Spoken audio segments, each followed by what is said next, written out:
मौर्यकालीन कला 50 MCQ chapter number 3। Hello everyone, कैसे हैं आप सब।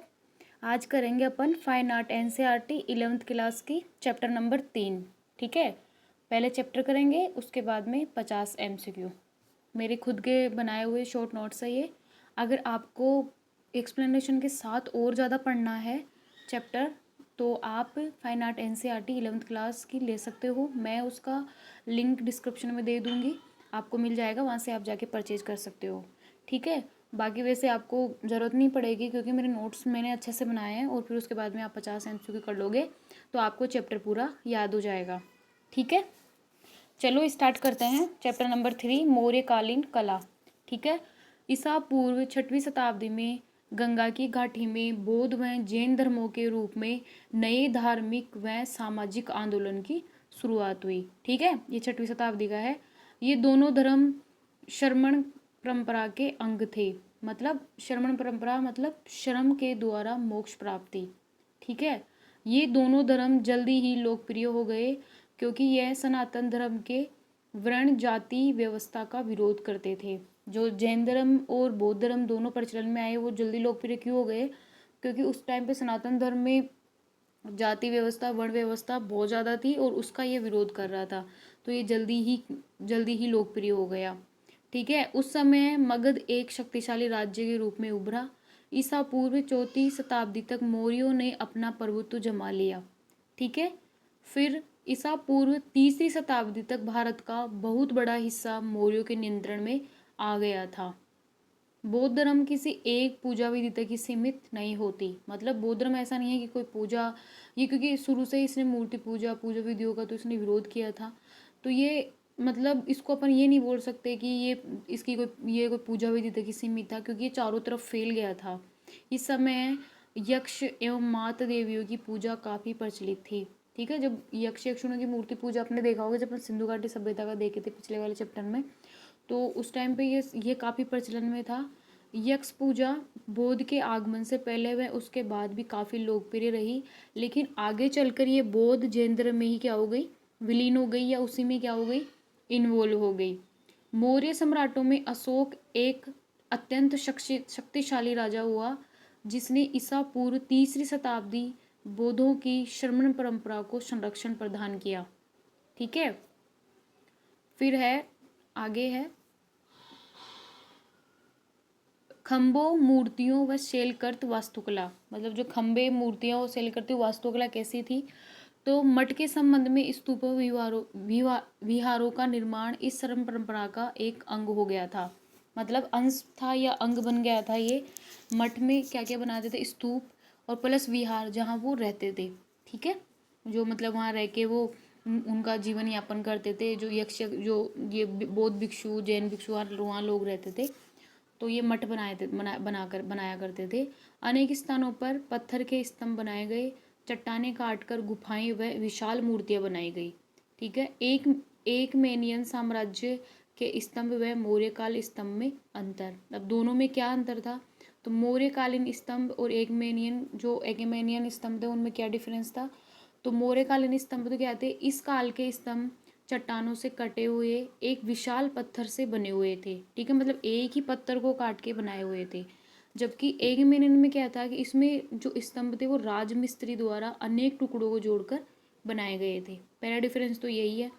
फिर है सेकंड है जिसमें उत्कीर्णता कलाकार का कौशल स्पष्ट दिखाई देता है। जो अशोक स्तंभ में देखते हैं ना अपन, तो क्या एक पत्थर काट के बनाई गई थी, तो इसमें क्या है, उत्कीर्णता जो उसने बनाया था उसकी कला दिखती है उसमें। जबकि एकेमेन में क्या था कि उत्कीर्णता थी इतनी अच्छी नहीं थी, वो अलग अलग पार्ट्स को जोड़कर बनाई गई थी। स्तंभों की चोटी पर सांड शेर हाथी जैसे जानवरों की आकृति उकेरी गई थी। फिर है शीर्ष आकृतियों वाले प्रस्तर स्तंभ आज भी सुरक्षित है।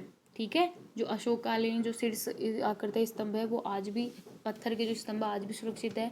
ये विहार जो बसरा बखिए लोरिया नंदनगढ़ व राजपुरवा यूपी सनकिशा सारनाथ में देखे जा सकते हैं। जो शीर्ष जो आकृति वाले प्रस्तर जो स्तंभ कहाँ कहाँ है, इनमें क्वेश्चन बनता है, तो इनके विहार कहाँ कहाँ है, बसरा बखिया लोरिया नंदनगढ़ राजपुरवा तो ये सब क्या है, यूपी में है। सन किशा ये बिहार में है, सॉरी, ये सारे बसरा, बखिया, लोरिया, नंदनगढ़ व राजपुर हुआ।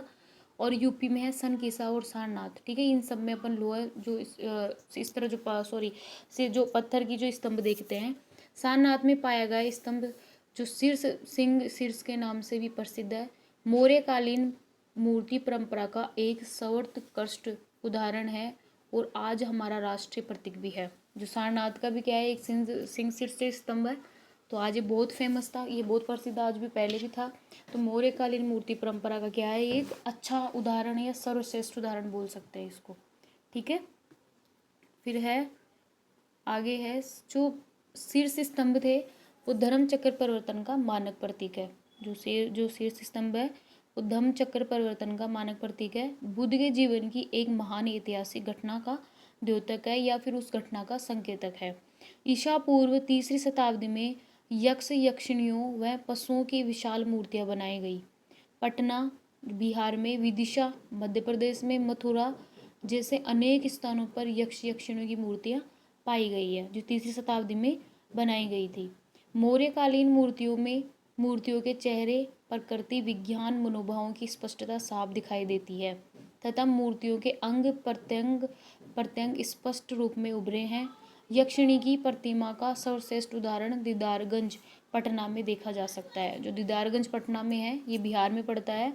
तो वहाँ पे यक्षिणी की सबसे अच्छी जो सर्वोत्कृष्ट मूर्ति मानी जाती है जो दीदारगंज में है यक्षिणी की, उसको। ठीक है, ओडिशा में धौली स्थल पर चट्टान को काटकर बनाए गए विशाल हाथी की आकृति भी मूर्तिकला में रेखांकन लय पारखी की सुंदरता का उत्कृष्ट उदाहरण है। ठीक है, फिर है लोमस ऋषि गुफा विहार बाराबार की पहाड़ियों में शेलकर्त गुफा चट्टान को काटकर बनाई गई है जिसे लोमस ऋषि की गुफा कहते हैं। इस गुफा का प्रवेश द्वार मेहराब की तरह सजा हुआ है। ठीक है, इस गुफा की भीतरी कक्ष आयताकार है, उसके पीछे गोलाकार कक्ष बना हुआ है। ठीक है, ये लोमस ऋषि गुफा की विशेषता है। यह गुफा सम्राट अशोक ने आजीविक पंथ संप्रदाय के लिए संरक्षित की थी। ठीक है, 1 मिनट। मौर्यकालीन कला 50 MCQ। मौर्य वंश की स्थापना किसने की थी? तो बिंदुसार, चंद्रगुप्त मौर्य, अशोक, चाणक्य। मौर्य वंश की स्थापना चंद्रगुप्त मौर्य ने की थी। सेकंड क्वेश्चन है मौर्य काल की सर्वाधिक प्रसिद्ध कला कौन सी है? तो मौर्य काल की प्रसिद्ध कला है स्तंभ कला। अशोक स्तंभ किस पत्थर से निर्मित है? तो बलुआ पत्थर से निर्मित है। मैंने ना 4 ऑप्शन नहीं पढ़ना है, आप पढ़ना चाहो तो पढ़ लेना, मैं 3 ऑप्शन ही एक जो आंसर वो बोल रही हूँ क्योंकि मुझे 15 से 20 मिनट में क्लास करवाना होता है। अशोक स्तंभ का सबसे प्रसिद्ध उदाहरण है सारनाथ में। सारनाथ स्तंभ का सिंह मुख आज किस रूप में प्रयुक्त है? तो राष्ट्रीय प्रतीक चिन्ह के रूप में। मौर्यकालीन कला पर किसका प्रभाव था? तो ईरानी कला का प्रभाव था। मौर्य काल में शिल्पकारों के लिए प्रसिद्ध नगर कौन सा है? तो पाटलिपुत्र। अशोक ने स्थलों पर स्तंभ स्थापित किए, कितने स्थलों पर? तो 20, लगभग 20 स्थानों पर उन्हें स्तंभ स्थापित किए। मौर्यकालीन कला में सबसे श्रेष्ठ उपलब्धि क्या मानी जाती है? तो पॉलिश किए गए पत्थर। मौर्यकाल की मूर्तियाँ किस पत्थर से बनी है? तो ब्लैक स्टोन से बनी है। यक्ष मूर्तियाँ किस काल से संबंधित है? तो यक्ष मूर्तियाँ मौर्य काल से संबंधित है। दीदारगंज की प्रसिद्ध यक्ष मूर्ति कहाँ मिली है? तो पटना, बिहार से मिली है, पटना से। दीदारगंज यक्ष मूर्ति किस पत्थर की बनी है? तो ब्लैक पॉलिश स्टोन से बनी है। दीदारगंज यक्ष के हाथ में क्या है? उस मंदिर का एक्सप्लेनेशन आ गया है कंप्लीट, तो दर्पण है उसके हाथ में। मौर्यकालीन कला में कौन सी प्रसिद्ध जो तकनीकी थी प्रसिद्ध थी? तो रॉक कट आर्किटेक्चर, जो पत्थर को काट कर जो वो आर्ट बनाते थे वो। फिर है कि जो बराबर की गुफाएं उसका निर्माण राजा दशरथ ने करवाया था और आजीविकों के लिए करवाया था उन्होंने। मौर्य काल की प्रसिद्ध गुफाएं कहाँ स्थित है? तो बराबर और नागार्जुनी पहाड़ियों में स्थित है। मौर्यकालीन स्तंभों का निर्माण किस शैली में हुआ है? तो एकाश्म शैली, मतलब एक ही पत्थर को काट के बनाई गई है। ठीक है, अशोक स्तंभ की ऊंचाई लगभग कितनी होती थी? मतलब जो स्तंभ बनाते थे वो तो लगभग 40 फीट के आसपास होती थी। मौर्यकालीन स्तंभों में कौन सी कला झलकती है? तो मूर्ति कला झलकती है। अशोक स्तंभ के शीर्ष पर कितने सिंह है? तो 4 सिंह है, लेकिन वो जब अपन देखते हैं तो वो आगे से 2 ही दिखाई देते हैं, तीन मतलब छुपा हुआ दिखता है, एक पीछे तीन दिखाई देते हैं। उनकी जो स्तंभ थे अशोक के वो कौन सी भाषा में है, तो अधिकतर प्राकृत भाषा में है। सारनाथ स्तंभ जो कितनी दिशाओं में है, उसके सिंह का तो चारों दिशाओं में है।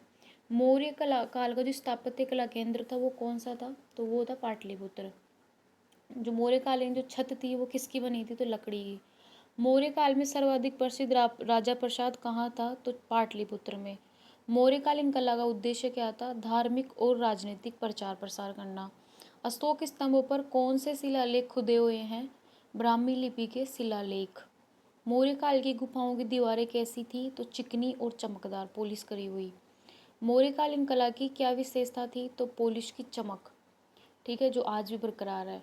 मौर्य काल की प्रसिद्ध मूर्तिकला कहाँ पाई गई, तो दीदारगंज में। पॉलिश स्टोन आर्ट किस कला में प्रसिद्ध थी, किस काल में, तो मौर्य काल में। मौर्यकालीन कला मुख्यतः किस धर्म से प्रभावित थी, तो बौद्ध धर्म से, क्योंकि अशोक भी बौद्ध धर्म का अनुयायी था। बराबर की गुफाएं में जो सबसे प्रसिद्ध गुफा थी उसमें सुदामा गुफा। मौर्यकालीन मूर्तियों में मानव आकृतियाँ कैसी है, तो कठोर और सरल। अशोक के काल में शिल्पकार थे तो अनाम। दीदारगंज यक्षी मूर्ति की लंबाई लगभग कितनी है, तो लगभग 6 फीट है।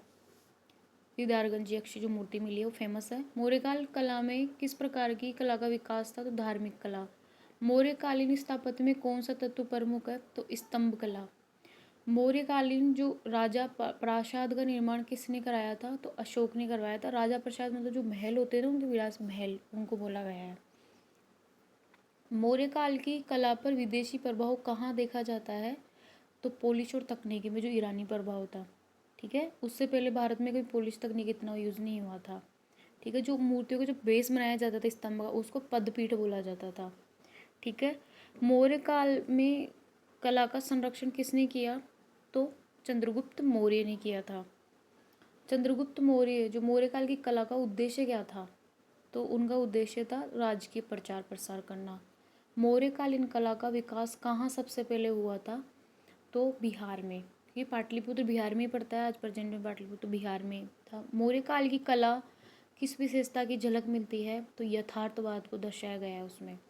मौर्यकालीन कला भारतीय कला इतिहास में क्यों महत्वपूर्ण है, तो क्योंकि ये पहली संगठित कला शैली थी, ठीक है।